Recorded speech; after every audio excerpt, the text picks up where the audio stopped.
ಇಡೀ ಜಗತ್ತಿನಲ್ಲಿ ಪರಮಾತ್ಮನು ಒಂದು ಅದ್ಭುತವಾದ ಸೃಷ್ಟಿಯನ್ನ ಮಾಡಿದ್ದಾನೆ. ಏನು ಅಂದ್ರೆ ತಾಯಿ. ತಾಯಿಗೆ ತನ್ನ ಮಕ್ಕಳ ಮೇಲೆ ಅಪಾರವಾದ ಪ್ರೀತಿ, ಕರುಣೆ. ವೇದವ್ಯಾಸ ದೇವರು ಆ ತಾಯಿಯ ಕರುಣೆ ಎಷ್ಟಿದೆ ಅನ್ನೋದನ್ನ ಒಂದು ಕಥೆಯ ಮುಖಾಂತರ ಉದಾಹರಣಕ್ಕಾಗಿ ಧೃತರಾಷ್ಟ್ರರಿಗೆ ತಿಳಿಸ್ತಿದ್ದಾರೆ.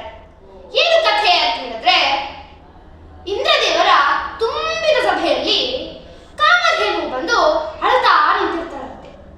ದೇವೇಂದ್ರನು ನೋಡಿ ಕಾಮಧೇನುವಿನ ಬಳಿ ಬರ್ತಾರೆ. ಬಂದು, ತಾಯಿ ಯಾಕೆ ನೀವು ಅಳ್ತಾ ಇದ್ದೀರಾ, ನಿಮ್ಮ ಮಕ್ಕಳೆಲ್ಲರೂ ಚೆನ್ನಾಗಿದ್ದಾರಾ ಅಂತ ಹೇಳಿ ಕೇಳ್ತಾರಂತೆ.